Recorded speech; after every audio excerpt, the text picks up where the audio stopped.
El secreto de Sofía. Una venganza silenciosa. ¿Qué sucede cuando el matrimonio perfecto es la mentira perfecta? Sofía Vargas Ayres, heredera de una fortuna multimillonaria y con 7 meses de embarazo, desaparece sin dejar rastro de su ático en Barcelona. Su esposo, el carismático magnate tecnológico Damián Navarro, suplica por su regreso en televisión nacional. Pero entre bastidores, él no busca a su esposa. Él planea declararla muerta, robar su herencia y reemplazarla con su hermosa y ambiciosa amante. Creía tener el plan perfecto. Creía que ella se había ido para siempre.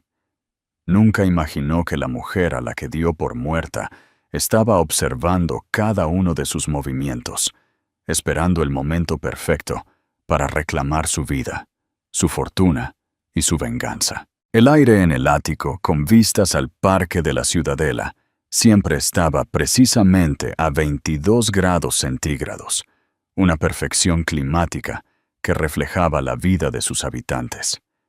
Era un mundo de elegancia silenciosa, de alfombras de pelo grueso que absorbían cada sonido, de ventanales de suelo a techo que presentaban Barcelona como una brillante y silenciosa bola de nieve.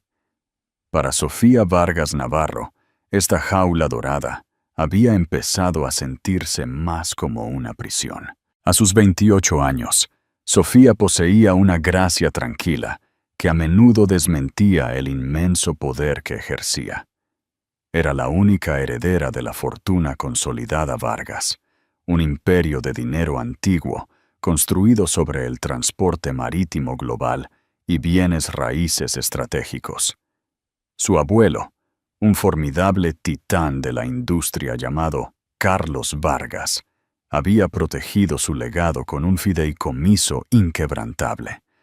El capital era intocable, pero sus vastos beneficios anuales pertenecían a Sofía, y al nacer su primer hijo, una parte significativa del control del fideicomiso pasaría a ella.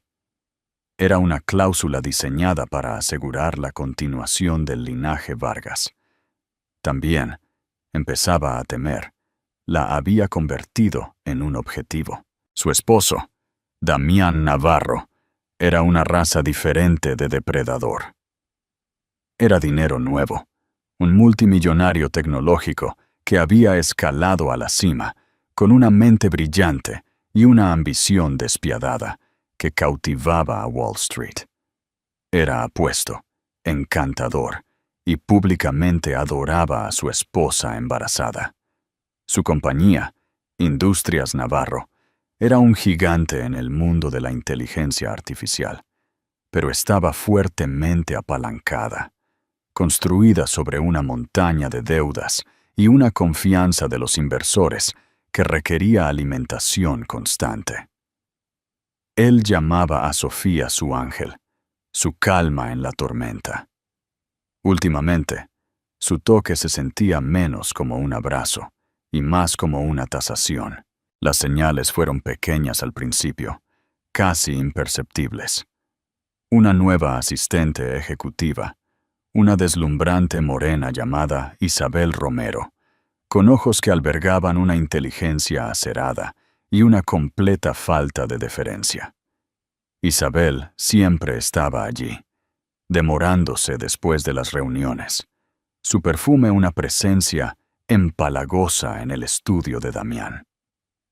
Luego vinieron las llamadas telefónicas en voz baja que Damián tomaba en la terraza, de espaldas al cristal. Su voz un murmullo bajo y urgente que el viento se llevaba.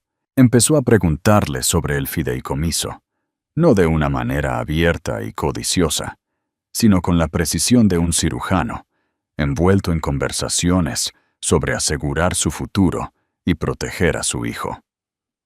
«Es que las estipulaciones son tan arcaicas, cariño», le había dicho una tarde, agitando un vaso de Macallan 25. Rara vez bebía, pero lo había adoptado recientemente. ¿Qué pasaría si algo sucediera? La junta de fideicomisarios son viejos amigos de tu abuelo. No me conocen. No entienden la agilidad que nuestra familia necesita en el mercado moderno. Sofía, con la mano apoyada protectoramente en el suave abultamiento de su vientre, sintió un escalofrío que nada tenía que ver con la temperatura del apartamento. Mi abuelo construyó ese fideicomiso para proteger a la familia del mercado, Damián, no para ser usado por él. Su sonrisa era una obra maestra de control, una perfecta disposición de dientes y labios que no llegaba a sus fríos ojos grises. Por supuesto, mi amor, solo me preocupo por ti, por nosotros. La preocupación se intensificó una semana después. La doctora Elena Ruiz, la obstetra de Sofía, había llamado con tono preocupado. Sofía, tus últimos análisis de sangre mostraron algunas anomalías. Tus niveles de hierro están sorprendentemente bajos y hay elementos traza de algo que no podemos identificar. ¿Has estado tomando algún suplemento o té de hierbas que no conozco? No, nada, había respondido Sofía, confundida. Solo las prenatales que me recetaste. Damián me ha estado preparando un batido de proteínas especial cada mañana, añadió como una idea tardía. Dice que está lleno de nutrientes para el bebé. Un silencio se cernió en la línea. Sofía, dijo la doctora Ruiz con cautela, quiero que dejes de beber esos batidos inmediatamente y voy a enviar un mensajero a tu casa para recoger una muestra del polvo de proteína. Me gustaría que se analizara de forma independiente. No le digas a tu esposo sobre esto. La semilla del miedo plantada meses atrás comenzó a brotar en un aterrador árbol de posibilidades. Damián, el hombre que había amado, el padre de su hijo nonato, ¿era capaz de una traición tan monstruosa? La idea era tan vil, tan impensable, que casi la descartó. Pero no podía descartar la frialdad en sus ojos, la aparición repentina de Isabel Romero, las preguntas persistentes sobre su herencia. La fortuna Vargas era un poderoso motivador, y el bebé, su precioso hijo nonato, era la clave. Esa noche, el aire en el ático estaba denso con una tensión no dicha. Damián estaba excepcionalmente atento, preparándole un baño, masajeando sus tobillos hinchados. Cada uno de sus toques se sentía como una mentira. «Pareces cansada, cariño», susurró con los labios en su cabello. «¿Por qué no te acuestas temprano? Tengo una teleconferencia nocturna con la oficina de Tokio. Estaré en mi estudio». «Creo que sí», dijo ella, su voz un susurro frágil. Fingió dormir, su corazón martilleando contra sus costillas. Esperó hasta que escuchó el suave clic de la puerta de su estudio, cerrándose. Entonces se movió. Sus manos temblaban mientras empacaba una pequeña bolsa de lona, un teléfono desechable que había comprado en efectivo semanas atrás, montones de dinero de emergencia que había estado desviando lentamente de sus cuentas personales, un disco duro que contenía copias de sus registros financieros y los documentos del fideicomiso, y el pequeño recipiente de proteína en polvo que había cambiado por una marca genérica, escondiendo el original para el mensajero de la doctora Ruiz. Su plan de escape, una vez una fantasía paranoica, era ahora su única salvación. Su familia tenía un consultor de seguridad privado, un hombre llamado Julián Castro, un exagente del MI6 que era discreto, eficiente y ferozmente leal al nombre Vargas. Meses atrás, en un momento de profunda inquietud, se había reunido con él en secreto.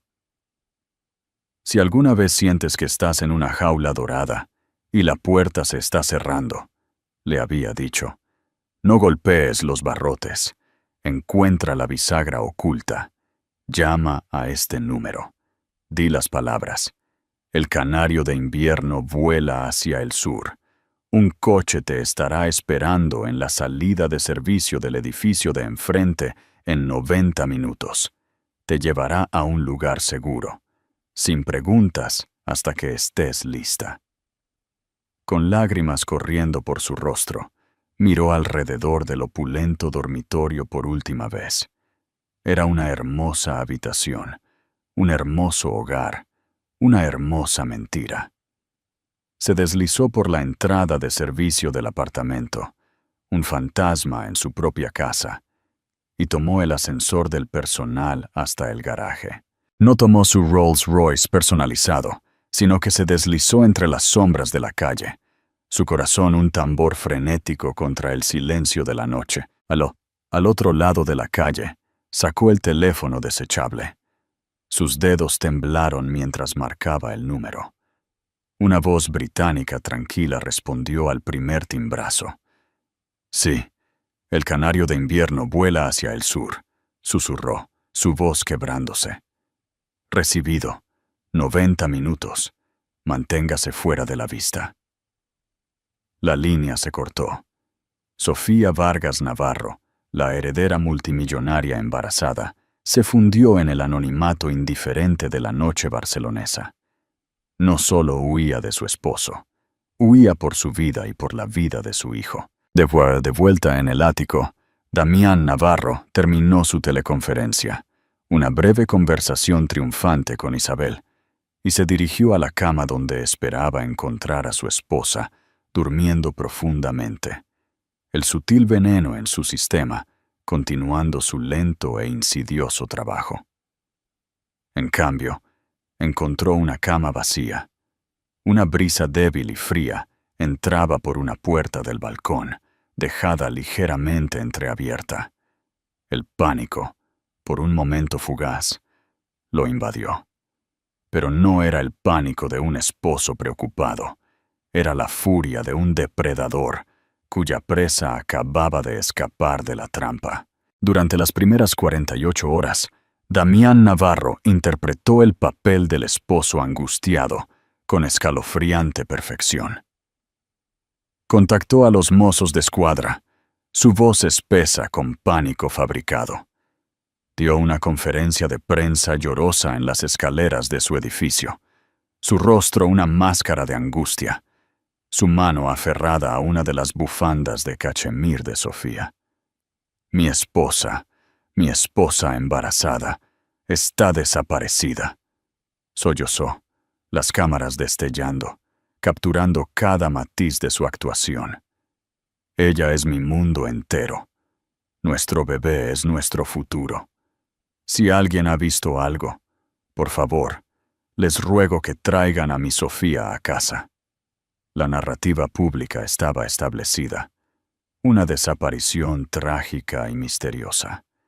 La hermosa heredera embarazada, quizás abrumada por las hormonas o el estrés, se había ido. O peor aún, había sido víctima de un secuestro, un crimen dirigido a su inmensa riqueza. Pero detrás de las puertas cerradas de su estudio, la máscara se quitó. La actuación terminó, reemplazada por un frío enfoque reptiliano. Con él estaba Isabel Romero, ya no la asistente deferente, sino una socia igual en la conspiración. Se movía con una gracia felina, su mente aguda tan embriagadora para Damián como su belleza física.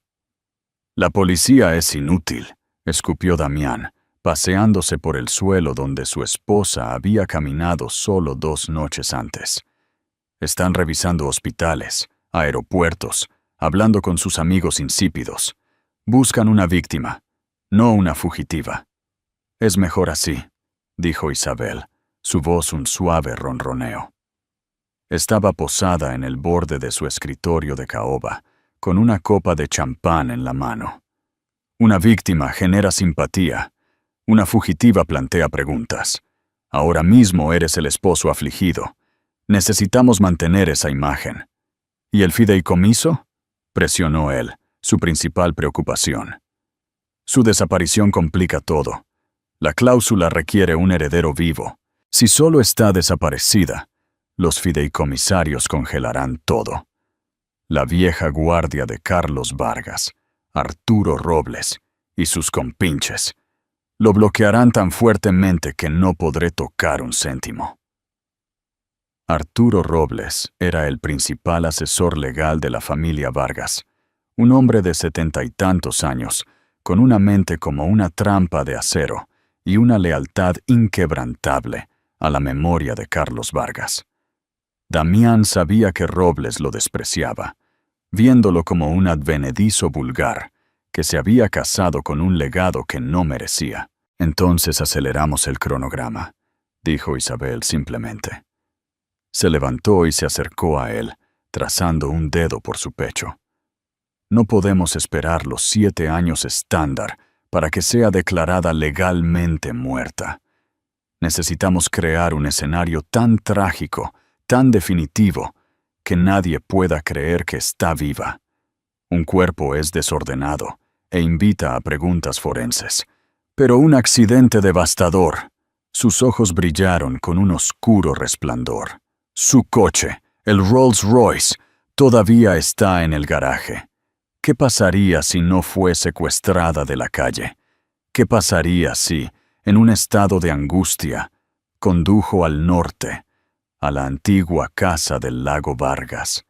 ¿Y qué pasaría si su coche se desviara trágicamente de esa traicionera carretera del acantilado en la carretera costera del Maresme? Un choque ardiente, un accidente tan completo que la recuperación sería imposible. Damián la miró, una lenta sonrisa depredadora extendiéndose por su rostro. Era brillante, era limpio. Creaba un final definitivo para la historia de Sofía Vargas, permitiendo que comenzara la historia de Damián Navarro, viudo trágico y único guardián del legado de su hijo perdido. El plan se puso en marcha con despiadada eficiencia. Uno de los hombres de seguridad menos escrupulosos de Damián, un hombre en deuda con él por encubrir un pasado violento, fue enviado al garaje remoto de los Vargas en el norte. El hombre, un fantasma en la nómina, condujo el Rolls Royce de Sofía a una curva notoriamente peligrosa en la carretera, con vistas al Mediterráneo. Usando acelerantes, escenificó un horrible accidente, enviando el vehículo por el acantilado, donde explotó en una bola de fuego contra las rocas de abajo. Plantó una pieza de sus joyas, una distintiva pulsera Cartier que Damián le había regalado por su aniversario, cerca para que la policía la encontrara. La noticia estalló como un trueno. Heredera multimillonaria Sofía Vargas, presuntamente muerta en un accidente de fuego. La segunda conferencia de prensa de Damián fue una obra maestra de devastación fingida. Se desplomó en los brazos de Isabel, ahora presentada oficialmente como su pilar de apoyo, mientras el mundo observaba. La simpatía fue inmensa, la narrativa cimentada. Con el escenario listo, Damián hizo su movimiento. Solicitó al Tribunal de Sucesiones, citando las circunstancias extraordinarias y la abrumadora evidencia de su muerte. Sus abogados, un equipo de alto precio de una firma conocida por sus tácticas agresivas, argumentaron que para la estabilidad de Industrias Navarro y la gestión de los vastos activos conjuntos Vargas Navarro, se requería urgentemente un certificado de defunción presuntivo. Argumentaron que Damián, como esposo afligido y futuro padre, era la elección natural y única para asumir el control. Su primera reunión con Arturo Robles y la Junta del Fideicomiso Vargas fue una declaración de guerra. La sala de juntas en el piso 50 de la Torre Vargas era de elegancia antigua, sillas de cuero de madera oscura y retratos de generaciones Vargas pasadas mirando con juicio silencioso. «Señor Navarro», comenzó Robles, su voz seca como pergamino, Ofrecemos nuestras más profundas y sinceras condolencias por su trágica pérdida. Gracias, Arturo, dijo Damián, su tono resumando una humildad practicada. Ha sido una prueba inimaginable. De hecho, continuó Robles, sus ojos inquebrantables. Sin embargo, el fideicomiso Vargas no es un activo convencional. Es un legado. Las instrucciones de Carlos Vargas fueron explícitas y diseñadas para resistir cualquier eventualidad. Deslizó un documento encuadernado en cuero por la vasta mesa. Según el artículo 4, sección 7, en caso de la muerte de la señorita Sofía, antes del nacimiento de un heredero vivo, el control de la gestión del capital del fideicomiso revierte completamente a esta junta. Sus desembolsos de ganancias personales, por supuesto, cesan. Todo el mecanismo entra en un estado de hibernación protectora hasta que un futuro heredero Vargas, según lo definido por la carta original, alcance la mayoría de edad. A Damián se le heló la sangre. Eso es absurdo. El niño era viable. Estábamos a semanas. A los ojos de Dios y la ley, soy el padre de un heredero Vargas. Usted es el padre de un feto trágicamente perdido, señor Navarro, lo corrigió Robles. Las palabras como trozos de hielo.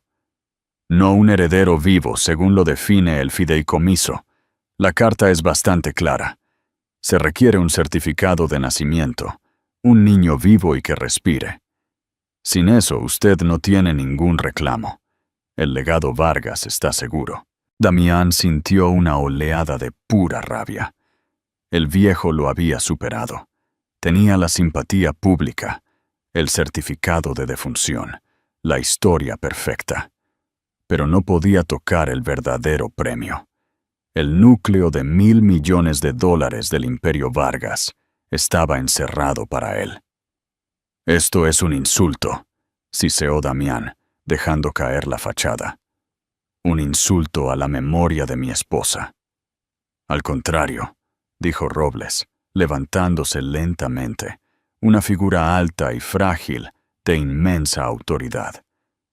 Este es el mayor honor a su memoria. Es la ejecución de la voluntad de su abuelo, que fue diseñada explícitamente para proteger su linaje y su fortuna de depredadores oportunistas. Por supuesto, continuaremos gestionando los activos con prudencia. Se le enviará un informe anual. Ahora, si nos disculpan, tenemos mucho trabajo que hacer. Damián salió furioso de la sala de juntas, su rostro una máscara de trueno. Isabel lo esperaba en el coche, su expresión expectante. «Es el viejo», gruñó Damián, cerrando la puerta del coche. «Robles lo ha bloqueado.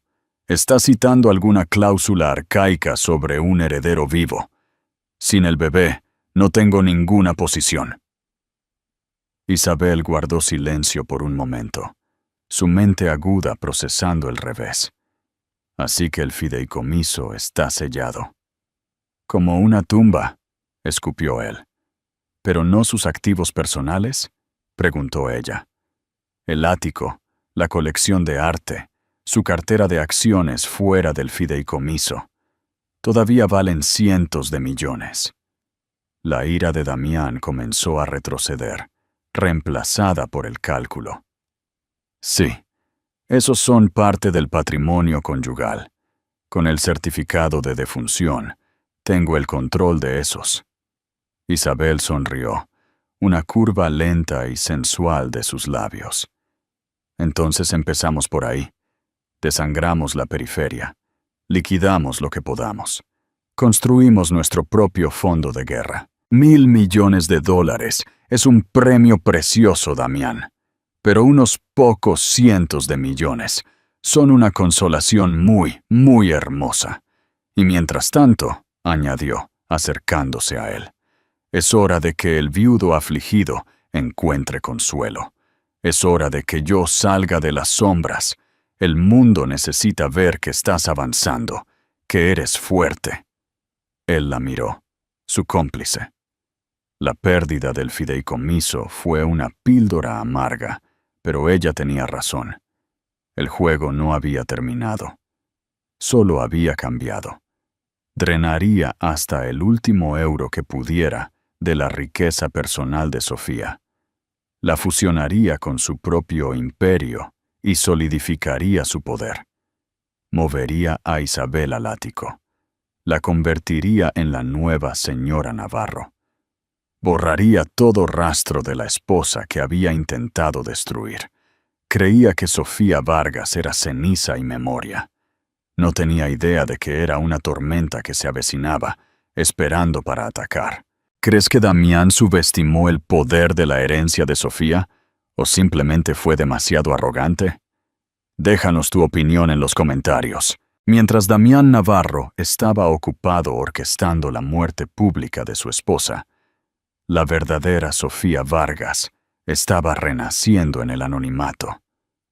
El coche organizado por Julián Castro la había alejado de la ciudad, conduciendo durante la noche a una casa segura, aislada y sin pretensiones, en un tranquilo rincón de Cataluña rural.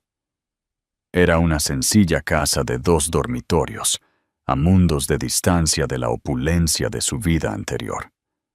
No había rozcos originales en las paredes, ni personal que atendiera todas sus necesidades, solo muebles funcionales, una despensa bien surtida y, lo más importante, seguridad absoluta.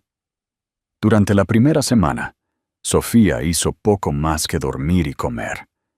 La adrenalina que había impulsado su escape dio paso a un agotamiento profundo y una ola de dolor.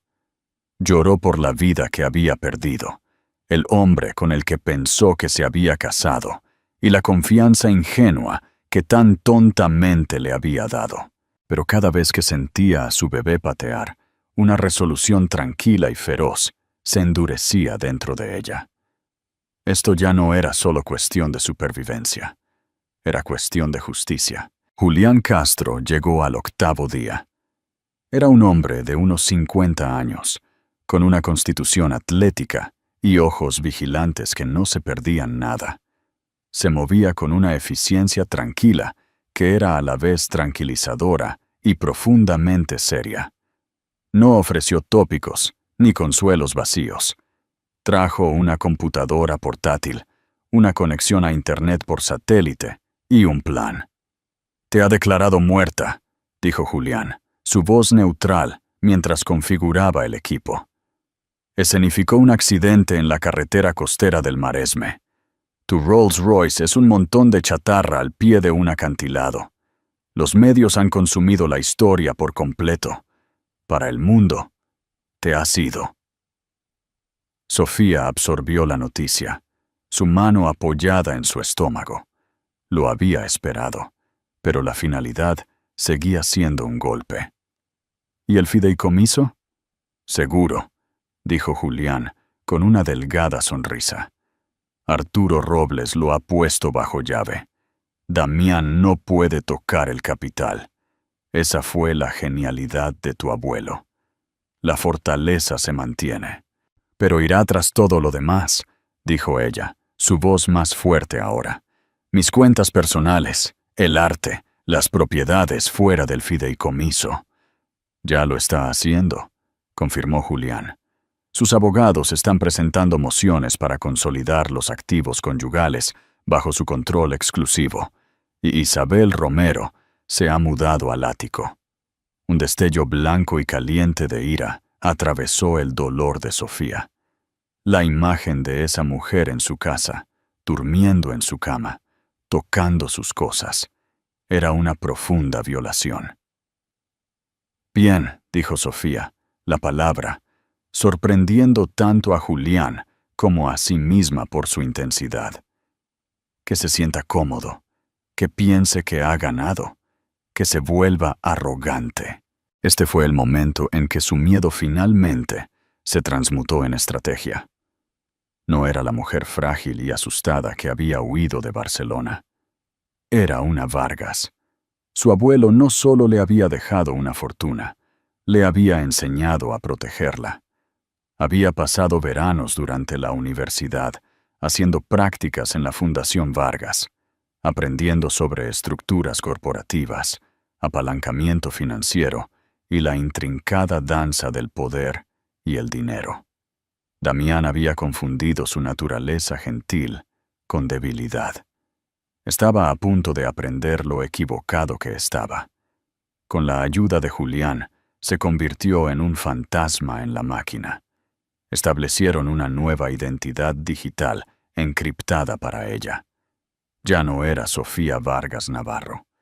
Era ese invierno, una inversora fantasma, una entidad incorpórea que existía solo en la web profunda de las finanzas internacionales.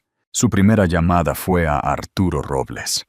El viejo abogado casi lloró de alivio cuando escuchó su voz. «Mi querida niña», jadeó, su voz espesa de emoción. «Habíamos temido lo peor». «Estoy a salvo, Arturo, y estoy embarazada», dijo ella, yendo al grano. «Pero por ahora necesito seguir muerta». Le expuso su situación, sus sospechas sobre los intentos de Damián de envenenarla. Un hecho confirmado más tarde, cuando el análisis de la doctora Ruiz del polvo de proteína reveló trazas de una sustancia de acción lenta y no letal, diseñada para inducir abortos espontáneos, y su estrecho escape. «Ese monstruo», respiró Robles, su voz temblorosa de furia. «No se saldrá con la suya, Sofía. Todo el peso de la ley». «No», interrumpió Sofía con firmeza. «La ley es demasiado lenta, Arturo, y sus abogados son demasiado buenos. Se ha aislado perfectamente. Una acusación pública, sin pruebas irrefutables, sería desestimada como los desvaríos de una mujer histérica, especialmente si yo simplemente reapareciera de entre los muertos. Me pintaría como inestable. No, no vamos a luchar contra él en un tribunal. Vamos a luchar contra él en la sala de juntas. Vamos a desmantelarlo, pieza por pieza». El plan era audaz. Sofía, con su nueva identidad como S. Invierno y con Arturo Robles, actuando como su apoderado, comenzó a moverse. Primero, utilizaron los vastos recursos intocados del Fideicomiso Vargas, no el capital, sino la influencia estratégica que ejercía. Robles comenzó a hacer llamadas discretas a los jefes de los bancos que tenían la deuda corporativa de Damián. No hizo amenazas, simplemente planteó preocupaciones sobre la inestabilidad en Industrias Navarro después de los eventos recientes. Habló de deber fiduciario y evaluación de riesgos. Viniendo del jefe del Fideicomiso Vargas, estas no eran sugerencias, eran advertencias. Luego, Julián Castro puso a trabajar sus formidables habilidades de recopilación de inteligencia. Se adentró en la vida de Damián, sus negocios y, lo más importante, su amante. Julián descubrió que Isabel Romero no era solo una cara bonita, tenía un historial. Su verdadero nombre era Isabel Rinaldi y había dejado un rastro de ejecutivos arruinados a su paso por Europa, un camaleón corporativo que se especializaba en seducir a hombres poderosos y explotar sus debilidades para obtener ganancias financieras. Tenía una sociedad fantasma en las Islas Caimán, y la vigilancia de Julián sugería que no solo era la amante de Damián, sino que también estaba desviando fondos en secreto de las cuentas que él estaba liquidando. Ella estaba jugando su propio juego. «Es su mayor debilidad», informó Julián a Sofía durante una de sus llamadas encriptadas nocturnas. «Él confía en ella, cree que le es leal, pero ella solo es leal a sí misma. Es su talón de Aquiles». Sofía procesó esta información. Su guerra ahora tenía dos frentes. A medida que las semanas se convirtieron en un mes, luego dos, El embarazo de Sofía avanzaba. Sus días eran una extraña dicotomía. Llevaba una vida sencilla y tranquila, caminando por el bosque, preparando comidas sencillas, sintiendo crecer a su bebé.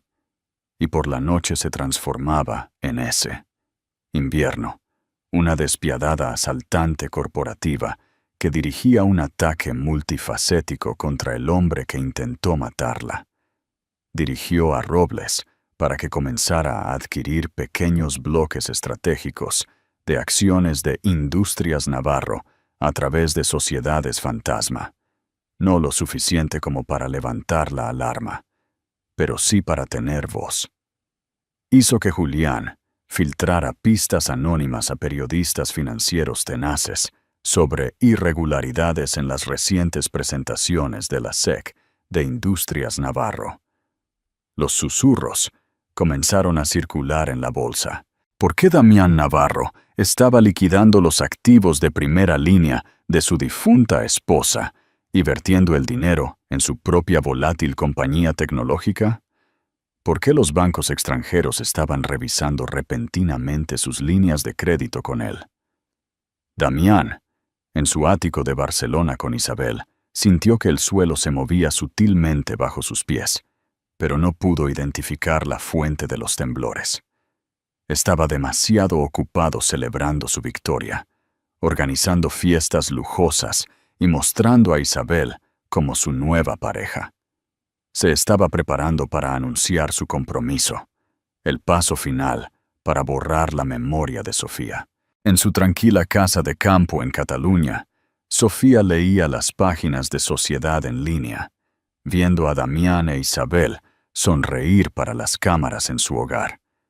La ira era un diamante frío y duro en su pecho. Su bebé nacería en cuestión de semanas. El nacimiento sería su señal. Convertiría a su hijo en el heredero vivo. Desbloquearía todo el poder del fideicomiso Vargas, y entonces el fantasma regresaría, no como una víctima, sino como una reina, lista para dar jaque mate al rey. ¿Crees que Sofía estaba siendo demasiado paciente? ¿O su estrategia de esperar y observar era la más inteligente? Queremos saber tu opinión. El otoño de Barcelona estaba en pleno apogeo, y la vida de Damián Navarro era un torbellino de champán, apariciones públicas y gastos audaces. Él e Isabel se habían convertido en la pareja más comentada de la ciudad. Él era el multimillonario resiliente que había encontrado el amor después de la tragedia. Ella era la mujer deslumbrante y enigmática que había curado su corazón roto. Eran el sueño de un editor de tabloides. Su vida en el ático era un espectáculo de desafío. Isabel, con la aprobación entusiasta de Damián, había comenzado una redecoración completa. La elegancia clásica y discreta de Sofía fue arrancada y reemplazada por una estética fría y minimalista. Todo cromo, cuero negro y ángulos afilados. Fue un borrado deliberado y brutal del pasado. La colección de arte que Sofía había curado con su abuelo durante años fue lo primero en desaparecer. Un Picasso, un Monet y una docena de otras obras maestras fueron vendidas discretamente a través de una casa de subastas privada en Ginebra. Las ganancias, más de 200 millones de euros, fluyeron directamente a las cuentas sobreapalancadas de Industrias Navarro. Damián estaba usando la estabilidad del dinero antiguo de Sofía para apuntalar su castillo de naipes de dinero nuevo. Su compañía estaba quemando efectivo a un ritmo alarmante, y la infusión de los activos liquidados de Sofía fue como una transfusión que salvó vidas. Se sentía invencible, intocable. Él e Isabel organizaron una lujosa gala en el ático, una celebración de la vida, que era un velado pretexto para su fiesta de presentación oficial. «Por los nuevos comienzos», brindó Damián, levantando su copa, su brazo envuelto posesivamente alrededor de la cintura de Isabel. La multitud de inversores, socialites y personalidades de los medios rugió su aprobación. Al otro lado de la sala, una reportera financiera del Wall Street Journal, una mujer tenaz llamada Chloe Evans, observaba la escena con una mirada cínica. Había recibido una serie de correos electrónicos anónimos y encriptados durante el último mes. Los primeros eran vagos, dirigiéndola hacia la estructura de deuda de Industrias Navarro. Los más recientes eran quirúrgicamente precisos, insinuando la rápida liquidación de activos pertenecientes a la difunta Sofía Vargas y cuestionando el momento de las ventas. La informante, que solo firmaba como ese invierno, era profesional, conocedora y claramente tenía una cuenta pendiente. Observando a Damián e Isabel ahora, Chloe sintió que las piezas encajaban. Esta no era una historia de dolor y recuperación. Era una historia de oportunismo. Mientras tanto, el sentido de invencibilidad de Damián comenzaba a deshilacharse. Las discretas advertencias de Arturo Robles habían tenido el efecto deseado. Dos de sus principales prestamistas en Frankfurt habían acortado inesperadamente su línea de crédito, exigiendo un mayor porcentaje de garantía. Un importante inversor institucional de Singapur se había retirado de un acuerdo de financiación de tercera ronda, citando la volatilidad del mercado. Estos eran pequeños contratiempos, pero el momento era inquietante. Era como luchar contra una sombra. Podía sentir la presión, pero no podía ver la fuente. ¡Es Robles!, se enfureció con Isabel una noche después de una llamada particularmente frustrante con su director financiero. Ese viejo fósil está envenenando el pozo. Está susurrando al oído de todos, sembrando dudas sobre nuestra estabilidad. Es un viejo amargado que guarda un mausoleo, dijo Isabel despreocupada mientras examinaba un nuevo collar de diamantes que Damián le había comprado. No tiene poder real, solo el olor persistente del dinero antiguo.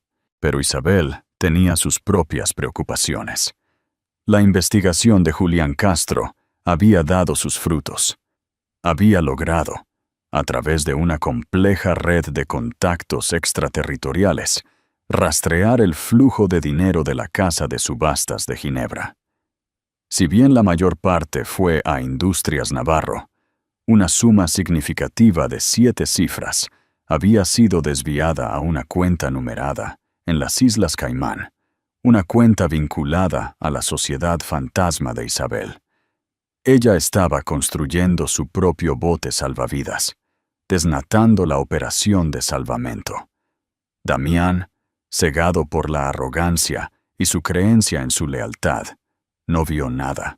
La presión sobre Damián aumentaba. Para calmar a sus nerviosos inversores y proyectar una imagen de fuerza absoluta, decidió un movimiento audaz. Una adquisición hostil de una firma tecnológica rival más pequeña. Una compañía llamada Innovate Dynamics. Era un movimiento estratégicamente sólido que consolidaría su cuota de mercado, pero era increíblemente intensivo en efectivo. Requería que apalancara todo lo que tenía, incluidos los últimos activos líquidos de Sofía. Estaba poniendo todas sus fichas en el centro de la mesa. En Cataluña, Sofía observó las noticias de la oferta de adquisición hostil en su computadora portátil encriptada. Era el momento que había estado esperando. La arrogancia, el exceso, se estaba volviendo vulnerable. Está expuesto, le dijo a Julián, por su línea segura. Ha agotado sus reservas y depende de la confianza de los inversores para financiar esta adquisición. Si esa confianza flaquea, está acabado. Chloe Evans del Journal está lista para publicar, respondió Julián. Su artículo cuestiona la ética de usar tu patrimonio para financiar su asalto corporativo, especialmente tan pronto después de tu muerte. Va a causar revuelo. Un revuelo no es suficiente, dijo Sofía con una nueva dureza en su voz. Su fecha de parto era solo una semana. El tiempo de la sutileza había terminado. Necesito una tormenta de fuego. Julián, esa información que encontraste sobre Isabel, su pasado en Europa, la cuenta de las Islas Caimán, es hora de usarla, pero no se la des a la reportera. ¿Entonces a quién?, preguntó Julián. Dásela a Damián, dijo Sofía. Julián guardó silencio por un momento, procesando la brillantez maquiavélica del movimiento. ¿Quieres dejar que las serpientes se coman entre sí? Él confía en ella, dijo Sofía. Su traición será una herida más profunda que cualquier artículo en el Wall Street Journal.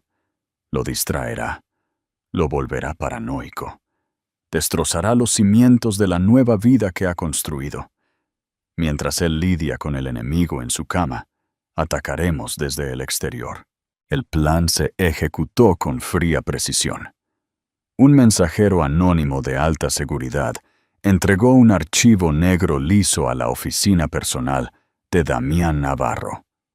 Dentro había un dossier detallado, extractos bancarios de la cuenta de las Caimán, una línea de tiempo de las conquistas anteriores de Isabel y su posterior ruina financiera, y fotos de vigilancia de ella reuniéndose en secreto con un discreto banquero privado, conocido por atender a clientes que valoraban el secreto por encima de todo. Damián encontró el archivo a última hora de la tarde, después de un agotador día de negociaciones para la adquisición. Lo abrió. Su curiosidad se disparó. Mientras leía, su rostro pasó de la confusión a la incredulidad, luego a una máscara de pura rabia asesina. Los números no mentían. Las pruebas eran innegables. Isabel, su socia, su creación, su pilar de apoyo, le estaba robando a ciegas. Era solo otra buitre, picoteando los restos de la fortuna Vargas. Regresó furioso al ático, con el archivo apretado en la mano.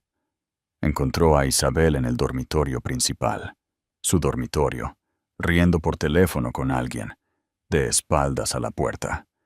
Llevaba una bata de seda que una vez había pertenecido a Sofía. La vista rompió algo dentro de él. Arrojó el archivo sobre la cama.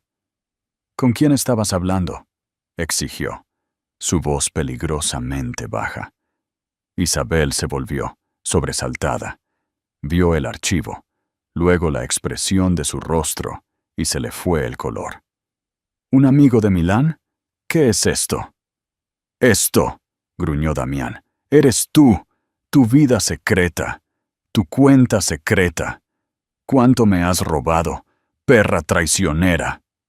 La acusación flotó en el aire, densa y venenosa. La pareja perfecta, el frente unido, se hizo añicos en un instante. La casa de naipes, construida sobre mentiras y codicia, comenzaba a temblar.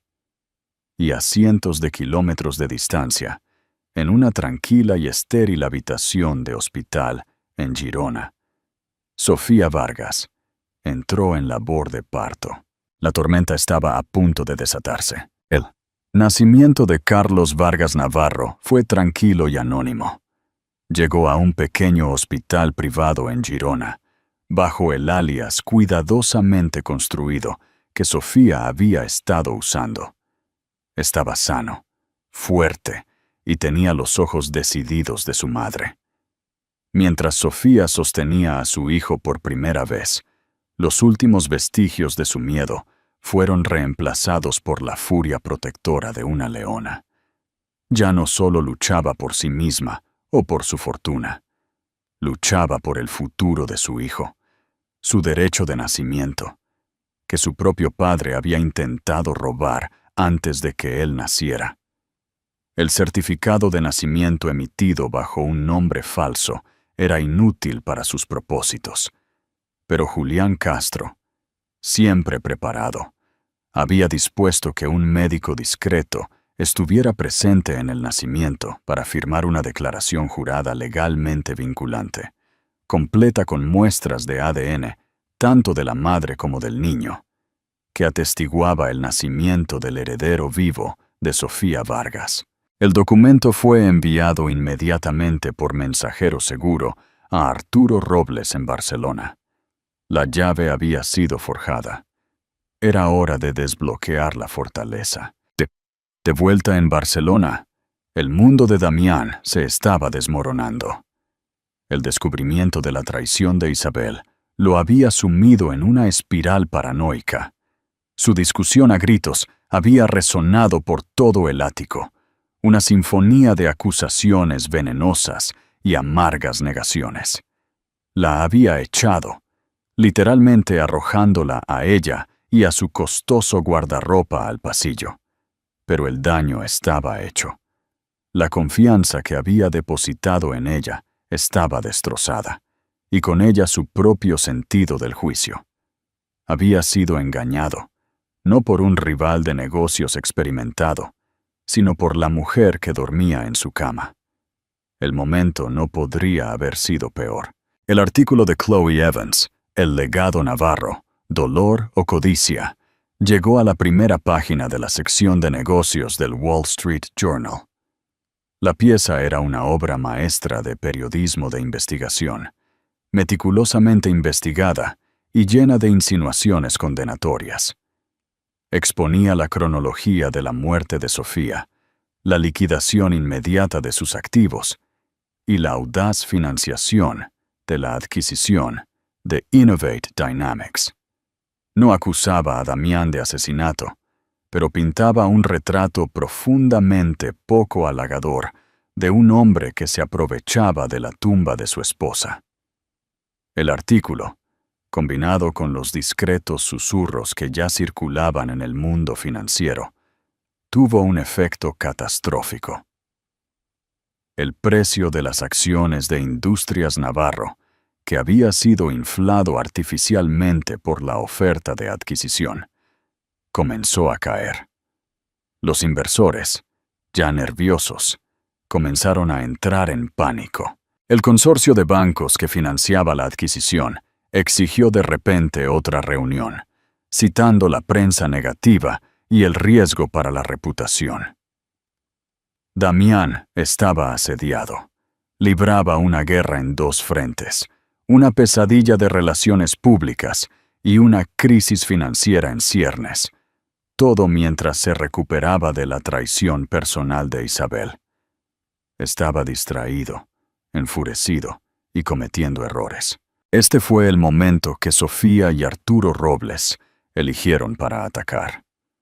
El primer golpe fue un anuncio formal del Fideicomiso Vargas. Entregado a todos los principales medios de noticias financieras, el comunicado de prensa fue una bomba. Afirmaba que, contrariamente a informes anteriores, un heredero vivo de la fortuna Vargas, Carlos Vargas Navarro, había nacido de la señorita Sofía Vargas. Continuaba anunciando que, según la carta del fideicomiso, el control total de la gestión de capital consolidado Vargas y su inmenso poder de voto en docenas de compañías globales estaba ahora activado y bajo la dirección de la Junta, actuando en nombre del heredero infantil y su madre, la milagrosamente superviviente Sofía Vargas.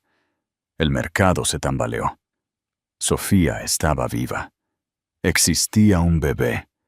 La historia era más descabellada de lo que nadie podría haber imaginado. Las acciones de Industrias Navarro, que ya estaban cayendo, entraron en caída libre. El segundo golpe fue más directo, un movimiento de brillantez estratégica devastadora que Sofía había concebido ella misma. Innovate Dynamics. La compañía que Damián intentaba adquirir era una entidad que cotizaba en bolsa. Durante los últimos 2 meses, utilizando una red de sociedades fantasma financiadas por el vasto capital líquido del fideicomiso Vargas, Arturo Robles había estado comprando discretamente acciones de Innovate Dynamics. Fue una adquisición lenta y metódica realizada en pequeñas parcelas para evitar la detección. El día después del comunicado de prensa, con Industrias Navarro en caos, Arturo Robles hizo su movimiento. El fideicomiso Vargas anunció que ahora tenía una participación de control del 30% en Innovate Dynamics. Además, estaban haciendo una contraoferta a los accionistas restantes, una generosa oferta en efectivo para comprar sus acciones con una prima. No solo estaban bloqueando la adquisición de Damián, estaban robando el premio justo debajo de sus narices. El movimiento fue un jaque mate. La adquisición hostil de Damián estaba muerta. Había apalancado su compañía al máximo para adquirir una firma que ahora estaba en manos del mismo fideicomiso que había estado tratando de defraudar. El banco, al ver desaparecer su objetivo de adquisición y caer en picado las acciones de su propia compañía, exigió sus préstamos. Las llamadas de margen llegaron una tras otra, una cascada de ruina financiera. Damián estaba atrapado. Estaba en su estudio, con las persianas bajadas, viendo el símbolo de cotización de su compañía, NAVE, parpadear en rojo, un símbolo parpadeante implacable de su desaparición. El trabajo de su vida, el imperio que había construido, se estaba desmoronando en cuestión de horas. Había estado tan concentrado en robar el dinero antiguo de Sofía que no había logrado proteger el suyo propio. Había sido superado en el juego y completamente humillado. Había perdido el fideicomiso, perdido la adquisición y estaba a punto de perder su propia compañía. Y sabía con una certeza que lo heló hasta los huesos quién estaba detrás de todo. No era solo el viejo Robles, era el fantasma. Sofía. Ella había orquestado esto desde las sombras. Su teléfono sonó. Era su asistente personal, su voz temblorosa. Señor Navarro, la junta directiva está exigiendo una videollamada de emergencia. Todos están en línea. Y, señor, Arturo Robles está en la llamada. Dice que representa al accionista más nuevo y más grande de la compañía. A Damián se le heló la sangre. El fideicomiso Vargas, mientras sus acciones estaban en caída libre, había estado comprando. No solo le habían quitado su premio, habían comprado los restos de su propia compañía por debajo de él. Ya no era el rey en su propio castillo. Era solo otro empleado a punto de ser despedido. Se alisó el cabello, se arregló la corbata y se dirigió a la pantalla de la conferencia. Su rostro era una máscara pálida y tensa de furia. Activó la cámara, listo para enfrentar a su junta, listo para enfrentar al viejo que había orquestado su caída. Pero la cara que apareció en la pantalla principal no era la de Arturo Robles. Era Sofía. Estaba sentada en una silla sencilla y elegante, mirando directamente a la cámara.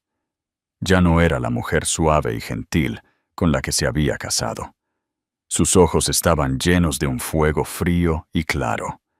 Sostenía a su hijo. «Hola, Damián», dijo, su voz tranquila y firme, resonando en el silencioso y arruinado ático. «Creo que tenemos algunas cosas que discutir». Los rostros de la Junta Directiva de Industrias Navarro, una galería de expresiones de pánico y asombro, llenaban las ventanas más pequeñas de la pantalla de la videollamada. Pero Damián Navarro solo la vio a ella. Sofía. Viva. Radiante. Y sosteniendo al hijo que se suponía que sería su llave a un imperio de $1.000 millones, ahora convertido en el instrumento de su destrucción. El ático, que se había sentido como la cima de su mundo hacía solo unos días, ahora parecía una tumba. «Sofía», respiró el nombre en un susurro venenoso. Trató de recomponerse, de proyectar un aura de hombre agraviado, de esposo aliviado. «Estás viva. Gracias a Dios. Pensamos que habías muerto. He pasado por un infierno». Una pequeña sonrisa sin humor tocó los labios de Sofía. «No, Damián. Tú me has estado haciendo pasar un infierno, y ahora llega el ajuste de cuentas». La voz de Arturo Robles, nítida y autoritaria, interrumpió. «Señoras y señores de la Junta, permítanme aclarar la situación actual. Durante las últimas 48 horas, actuando en nombre de su principal beneficiario, el Fideicomiso Vargas ha adquirido una participación de control del 51% en Industrias Navarro. A partir de este momento, somos el accionista mayoritario. Mi primera acción como representante de esta nueva mayoría es convocar una votación inmediata de no confianza en el actual presidente y CEO, el señor Damián Navarro».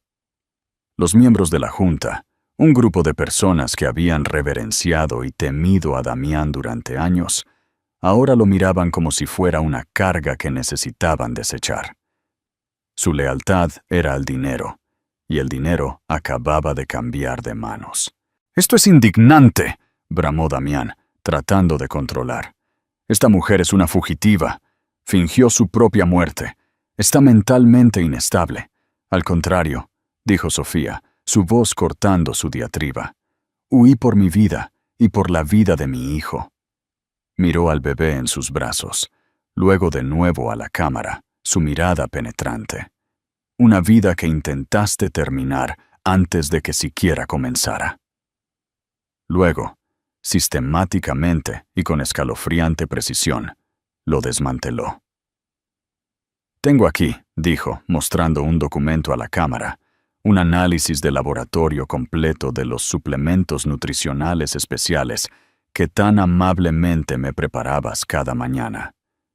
Fue realizado por un laboratorio independiente a petición de mi obstetra, la doctora Elena Ruiz, quien está preparada para testificar. Se encontró que contenía sustancias conocidas por causar sufrimiento uterino y aborto espontáneo. No intentabas nutrir a tu hijo, Damián. Intentabas matarlo en mi vientre». Se escucharon jadeos de los miembros de la Junta. El rostro de Damián se puso pálido. «Además», continuó Sofía implacable, «tenemos registros completos de la liquidación de mis activos personales, valorados en más de 200 millones de euros, fondos que fueron transferidos ilegalmente después de mi presunta muerte y utilizados para apalancar tu compañía en quiebra». Luego asestó el golpe personal final. «Y lo sé todo sobre tu cómplice Isabel Romero, o debería decir Isabel Rinaldi». Miró directamente a Damián, un atisbo de algo casi parecido a la lástima en sus ojos. «¿Sabías siquiera su verdadero nombre? Tenemos una contabilidad completa de los fondos que te estaba desviando a sus propias cuentas offshore. Mientras tú tramabas robar mi fortuna, tu socia tramaba robar lo poco que te quedaba. Estabas tan cegado por la codicia que no pudiste ver a la víbora en tu propia cama». Damián Navarro estaba roto. Cada mentira, cada crimen, cada traición estaba siendo expuesta frente a las mismas personas cuyo respeto había cultivado y anhelado. No le quedaban aliados. Su amante lo había traicionado. Su junta lo estaba abandonando. Su esposa, la mujer que había descartado como una frágil muñeca de porcelana, había regresado como una diosa vengadora, empuñando el poder de una fortuna mucho mayor que la suya. «La votación», ordenó la voz de Arturo Robles. «Todos a favor de la destitución inmediata de Damián Navarro de sus cargos como presidente y CEO». Una por una, Las manos se levantaron en la pantalla. Una decisión unánime. «Se acabó, Damián», dijo Sofía, su voz más suave ahora, pero no menos firme. Todo se acabó. La pantalla se oscureció. Las consecuencias fueron rápidas y brutales. Damián Navarro fue públicamente destituido de la compañía que fundó. Los mozos de escuadra, armados con las nuevas pruebas proporcionadas por Sofía y la doctora Ruiz, abrieron una investigación criminal contra él por intento de asesinato y fraude financiero. Enfrentando la ruina total y una vida en prisión, Damián huyó. Pero con sus cuentas congeladas y su rostro pegado en todos los canales de noticias, no llegó muy lejos. Fue arrestado días después, intentando abordar un vuelo charter a un país sin extradición. Una versión patética y demacrada del titán que alguna vez fue. Isabel Romero desapareció. Con su cuenta expuesta, desapareció de nuevo en las sombras europeas de donde vino. Un fantasma con una fortuna disminuida y un rastro de enemigos. Sofía Vargas no regresó al ático. Lo vendió junto con todos sus nuevos y fríos muebles. No quería nada de esa vida. Se mudó con su hijo Carlos a una hermosa casa adosada soleada en una parte más tranquila de la ciudad. Ocupó su lugar legítimo al frente del fideicomiso Vargas, no solo como beneficiaria, sino como su presidenta, y asumió el control de lo que quedaba de Industrias Navarro, cambiándole el nombre y reestructurándola desde cero, transformando el imperio tóxico que su esposo había construido en algo nuevo, algo con integridad. Había enfrentado la traición, y no solo había sobrevivido, sino que había triunfado. Había recuperado su nombre, su fortuna y su vida. Había protegido a su hijo y asegurado su futuro. El mundo ya no la veía como la esposa de Damián Navarro o la nieta de Carlos Vargas. La veían como Sofía Vargas, una madre, una superviviente, una reina que había recuperado su reino. Al final, la ambición de Damián Navarro se convirtió en su perdición. Construyó un castillo de naipes sobre una base de mentiras, y la reina que intentó descartar regresó para derribarlo todo. Sofía Vargas demostró que el verdadero poder no se trata solo de riqueza. Se trata de inteligencia, resiliencia y la fuerza inquebrantable de una madre que protege a su hijo. No solo sobrevivió, reconfiguró todo el juego. ¿Qué crees que fue el mayor error de Damián? ¿Confiar en Isabel o subestimar a su esposa? Déjanos tus pensamientos en los comentarios a continuación. Esta historia es un viaje salvaje de drama y traición, y si te mantuvo al borde de tu asiento, por favor, muestra tu apoyo. Dale a me gusta a este video. Compártelo con alguien que ame una historia de venganza épica, y lo más importante, suscríbete a nuestro canal para más dramas de la vida real, que son más extraños que la ficción. No te pierdas lo que viene a continuación.